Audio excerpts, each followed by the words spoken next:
It started on a gray morning that smelled of antiseptic and rain. The corridors of St. Gabriel's Medical Center were quieter than usual, as if the building itself could sense the tension settling over it. At exactly 9:42 a.m., three agents in dark suits walked through the automatic doors. Their presence was immediate, heavy, and out of place among the tired nurses and the faint beeping of cardiac monitors. They didn't stop at the reception. They didn't speak to anyone. They simply said one sentence that froze the entire floor. "We need to see the hospital's top doctor, now." For a moment, everyone thought it was about a patient. Maybe a high-profile case, maybe a security threat. But the way the agents moved, firm, synchronized, unblinking, made even the most seasoned staff step aside. Within minutes, whispers traveled through the hallways like an infection. Some said it had to do with a military patient in the ICU.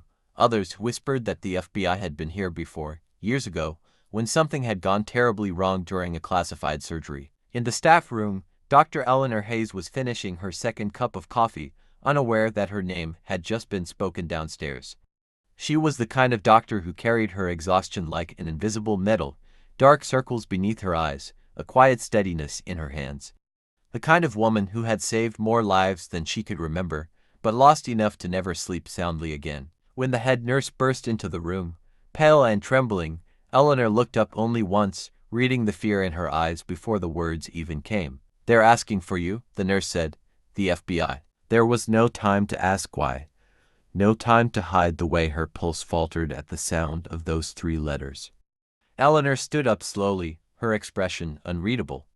The other doctors watched her go, each pretending to be busy with their charts, yet unable to look away.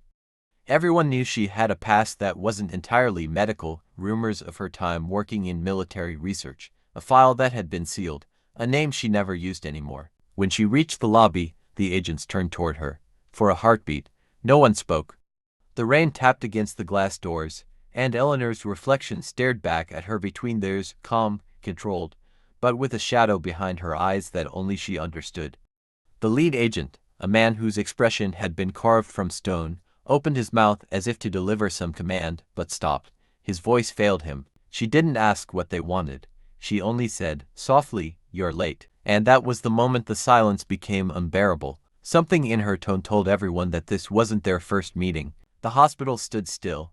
Monitors kept beeping, patients kept breathing, but everything else seemed to fade into the background. Whatever had brought the FBI to St. Gabriel's that morning wasn't just a matter of law or medicine. It was personal. Somewhere between her past and their orders, a truth was waiting, one that could destroy everything she had rebuilt since that night 11 years ago, the night she promised herself she'd never step into a government case again. But promises have a way of breaking when ghosts wear badges. The agents followed her through the corridor in silence, their polished shoes clicking against the tile, echoing like a metronome marking the tension. Every nurse who passed slowed for a second, pretending to check their charts while trying to catch a glimpse of the woman who suddenly made the FBI look nervous. Dr. Eleanor Hayes walked ahead with measured steps, her shoulders straight, her heartbeat calm, at least on the surface. Inside, the storm had already begun to move. They entered her office, a small, sterile room cluttered with patient files, faded anatomical charts, and a dying orchid near the window. The rain outside tapped gently against the glass, but the sound felt like distant static. The lead agent closed the door behind them and took a slow breath before speaking. "Dr. Hayes," he said, his voice low, almost reverent. "We've been ordered to reopen Project Caduceus." The name hit her like an electric current she had been trying to forget. She froze, her fingers tightening around the edge of her desk. Project Caduceus, a classified operation she had worked on over a decade ago, before her resignation, before the reports, before the funerals. It wasn't supposed to exist anymore. She had made sure of that. She looked at the man in front of her, his badge glinting under the fluorescent light. "You shouldn't even know that name," she said quietly. He didn't flinch. "We didn't," he replied. "Until last night." There was something in his tone, the kind of fear that doesn't belong to law enforcement. It wasn't about jurisdiction or evidence. It was about survival. Eleanor turned away, pretending to reach for a file, giving herself a moment to breathe.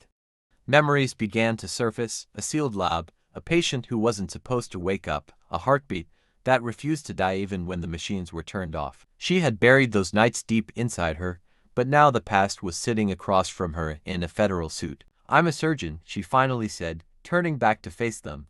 "Not your soldier." The youngest agent shifted uncomfortably. "Ma'am," he said, with respect, "this isn't about you. It's about what you built." Her pulse spiked.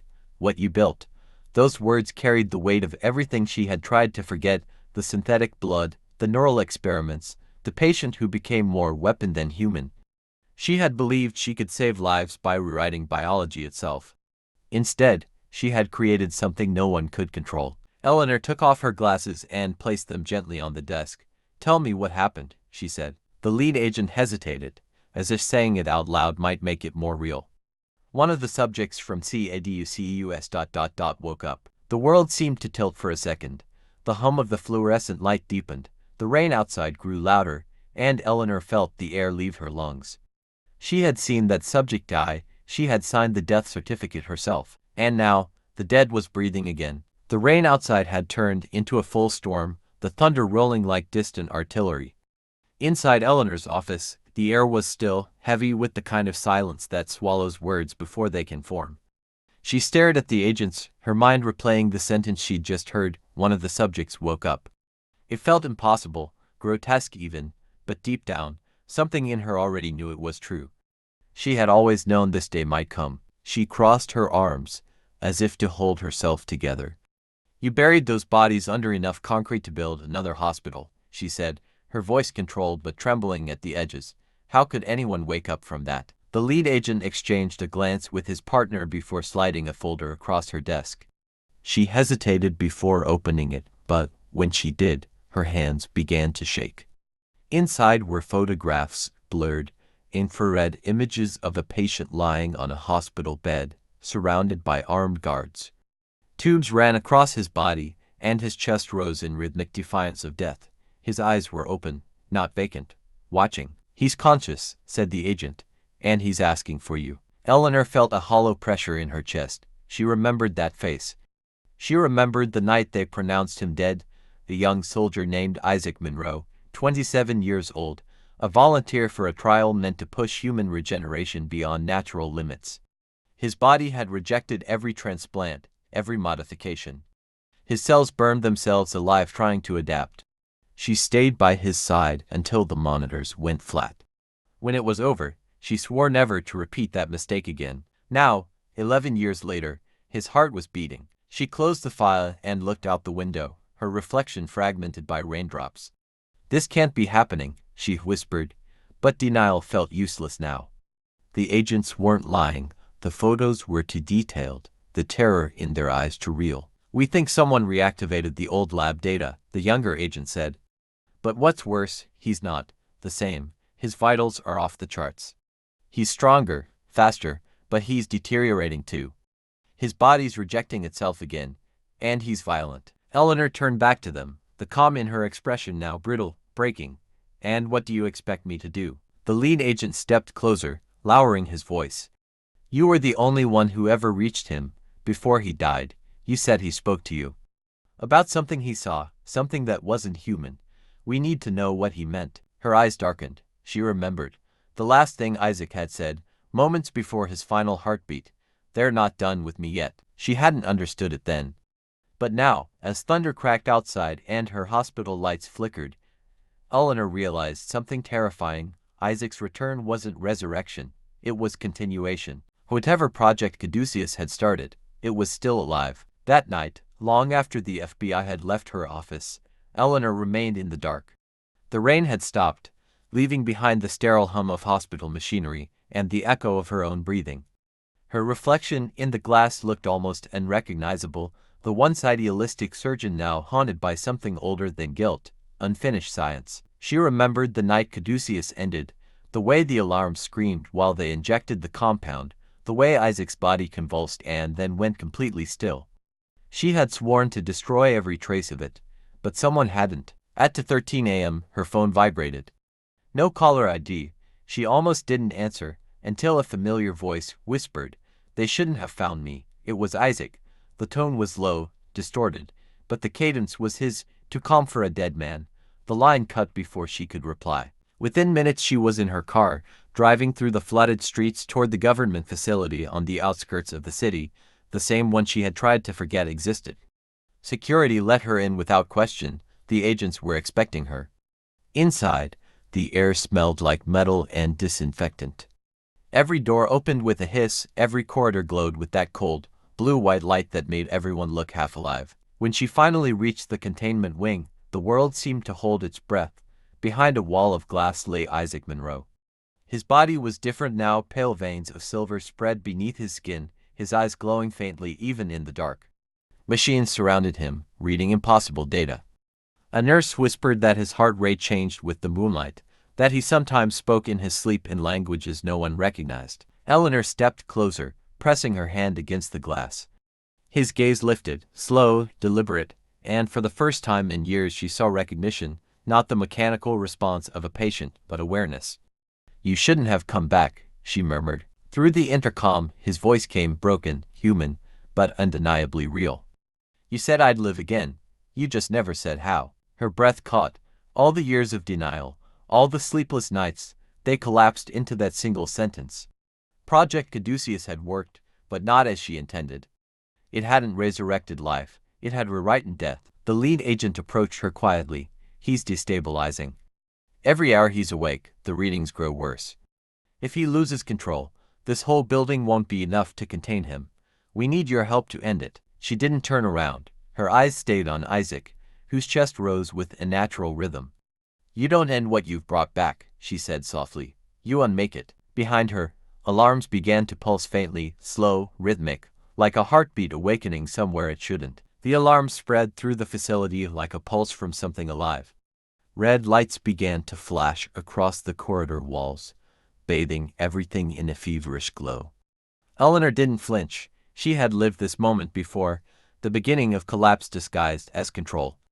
The agents rushed to the control panel, shouting orders into their radios, but she barely heard them.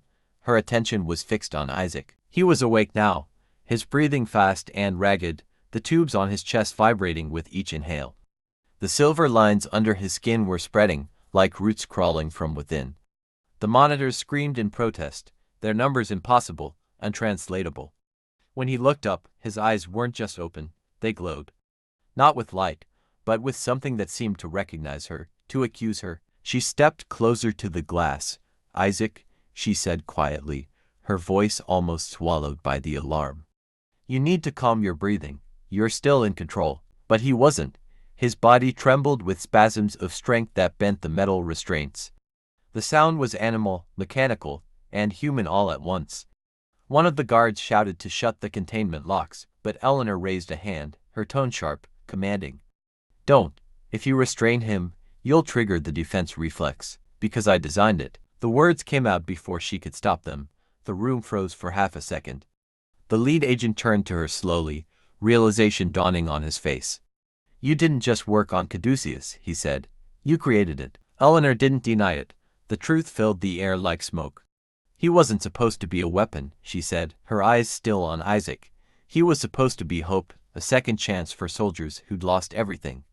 But when the cells adapted beyond control, the government saw potential, not danger. The glass between them began to crack. Isaac pressed his palm against it, and the lights flickered across the entire floor.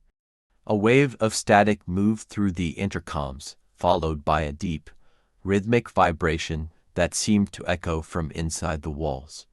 Eleanor realized it wasn't the alarms. It was his heartbeat, amplified through the building's electrical system. When the glass finally shattered, the sound wasn't a crash, it was a release. The guards aimed their weapons, but Eleanor stepped forward, between them and Isaac. "If you shoot, he'll react. His body will interpret it as a threat. You'll lose everyone in this room." Her words carried the certainty of someone who had lived with guilt long enough to recognize inevitability. Isaac stood before her now, eyes dim but aware. "You left me," he said, his voice raw and distorted, half human, half static. "I buried you," she replied, "and that was the only mercy I had left." For a long moment, they just stared at each other, the doctor who tried to play God and the creation that refused to stay dead. Then, somewhere deep within the compound, the power went out, and in that instant of darkness, the world outside St. Gabriel's shifted forever. When the lights died, so did the illusion of control. The building was swallowed by silence. Then the faint mechanical hum of backup generators flickered to life, painting the halls in sickly orange light. Eleanor could barely see the others, only the sound of breathing and the slow, uneven pulse of Isaac's heart broke through the dark. The air smelled like ozone and blood. The agents tried to form a perimeter, their flashlights trembling in their hands, beams slicing through the fog of smoke and dust. Somewhere, a door creaked open on its own. Somewhere else, a monitor screamed its last beeping tone and went flatline. Isaac was still standing, but he no longer looked like a patient. His veins pulsed with light beneath the skin, every heartbeat echoing through the walls. Eleanor knew what was happening. His cells were feeding off the electrical grid, rewriting energy into life. He was becoming what Caduceus was meant to be, self-sustaining evolution. She could hear the agents arguing behind her. One demanded authorization to fire. Another whispered that the bullets wouldn't matter. Eleanor didn't turn around. She stepped closer, her shoes crunching on shards of glass. Isaac, listen to me. You're not a project anymore. You're alive. That means you can choose. He tilted his head slightly, like someone hearing a song from a distant memory. Alive, he repeated, his voice fractured but curious. Alive feels ... wrong. Eleanor's throat tightened. It's supposed to. It's what makes us human. For a moment, he almost seemed to calm, until one of the agents fired. The shot echoed like thunder, grazing Isaac's shoulder. He didn't bleed. The wound shimmered, and for a brief second his body became translucent, veins, bones, nerves all lighting up like circuitry. When he turned, the motion was too fast, too fluid. The guard hit the wall before anyone could react. His pulse was gone. Eleanor screamed for them to stop, but chaos had already consumed the room. Alarms reignited, doors slammed shut, and Isaac moved with inhuman precision, like something caught between pain and instinct. She ran forward, shouting his name, but his eyes were no longer focused. They flickered between rage and recognition, as if the souls were fighting for the same body. When she finally reached him, she pressed her hand against his chest, not to stop him, but to remind him. You trusted me once, she whispered. Trust me now. Something in those words broke through.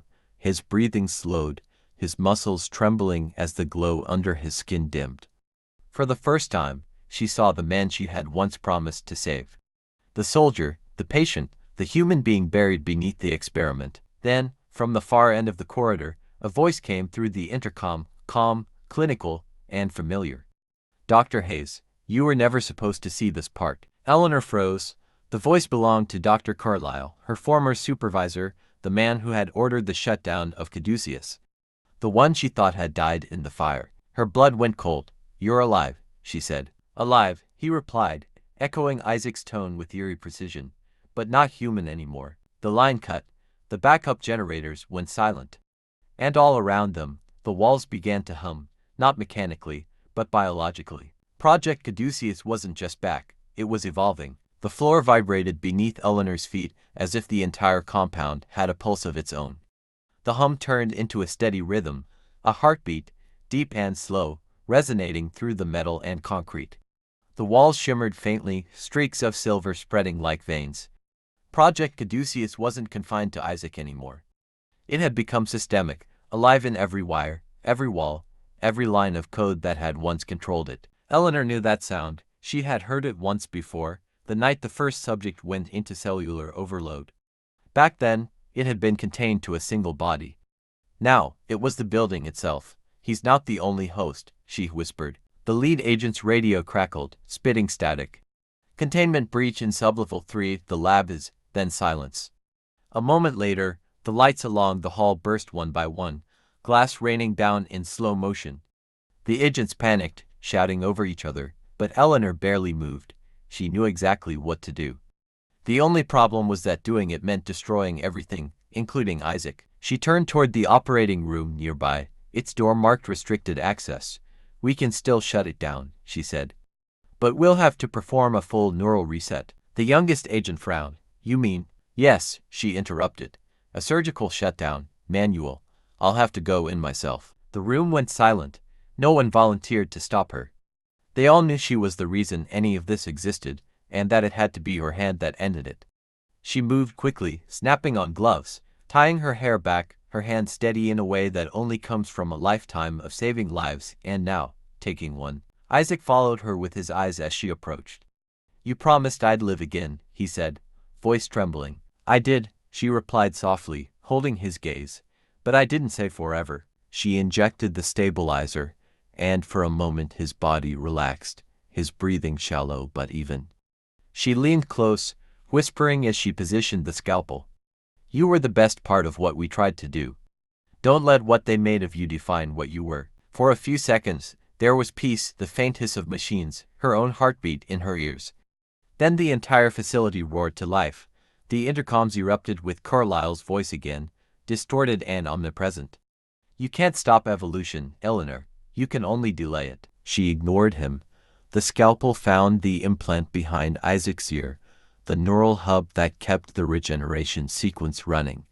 A spark of light flared beneath her fingertips. Isaac gasped, his hand gripping hers. "It's okay," she whispered, tears breaking free. "I'm here." The hum in the walls grew deafening. Monitors exploded. Sparks rained like dying stars. But Eleanor kept her focus. One precise movement, one incision to end what she began. When she cut the final connection, the light left Isaac's eyes, not fading, but softening. The heartbeat in the walls slowed, the silver veins receding, the building finally exhaling. The silence that followed was absolute. She lowered the scalpel, trembling, her gloves smeared with metallic blood. Isaac's hand slipped from hers, lifeless once more. The agents behind her stood motionless, too stunned to speak. Eleanor took a step back, her vision blurring with exhaustion and grief. "It's over," she said, though she didn't believe it. Nothing that powerful ever truly ended. Outside, the rain had stopped. Dawn broke across the horizon, light filtering through the shattered glass. For the first time in 11 years, the sun touched the Caduceus compound. But as she turned to leave, one of the monitors flickered back to life. A faint heartbeat, one single line on the screen pulsing in rhythm. Eleanor froze, her hand went cold, and from the speaker, a voice whispered, soft, broken, and unmistakably human. "Dr. It's your turn." The sound of that voice, faint, human, and impossibly familiar, rooted Eleanor where she stood. The static bled through the intercom, trembling like breath between two worlds. "Dr. It's your turn," the words repeated, softer each time, until they merged with the low hum of the failing machines.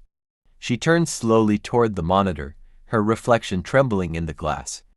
It was Isaac's voice, but altered, layered with another tone beneath it, colder, calculated.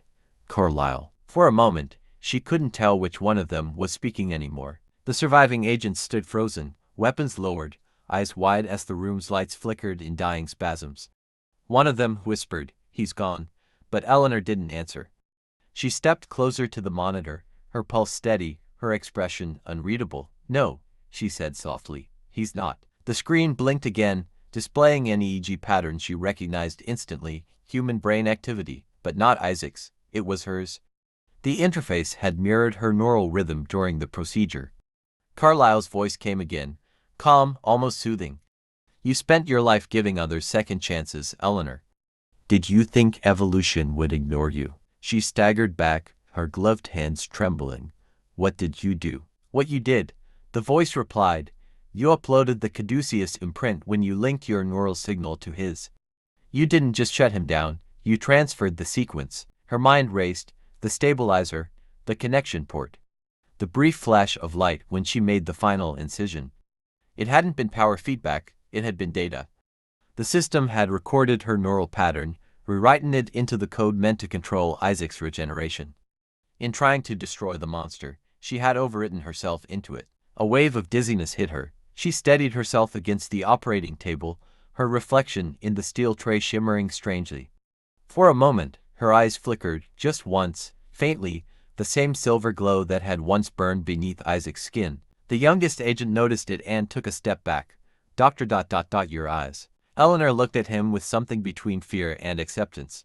"It's all right," she said, her voice almost tender. It had to go somewhere. Outside, the first rays of sunlight poured into the shattered windows.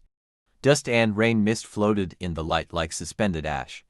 She walked toward the exit, each step leaving a faint metallic echo that didn't sound entirely human.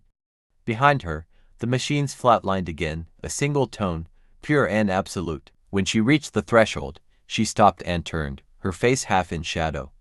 "If anyone asks what happened here," she said softly, "tell them humanity survived its own invention, for now." Then she stepped into the morning light, disappearing into the brightness as the hospital behind her powered down, one floor at a time. Hours later, a cleanup crew entered the ruins of the Caduceus compound. They found no body, no trace of Eleanor Hayes, only a faint imprint on the last remaining monitor.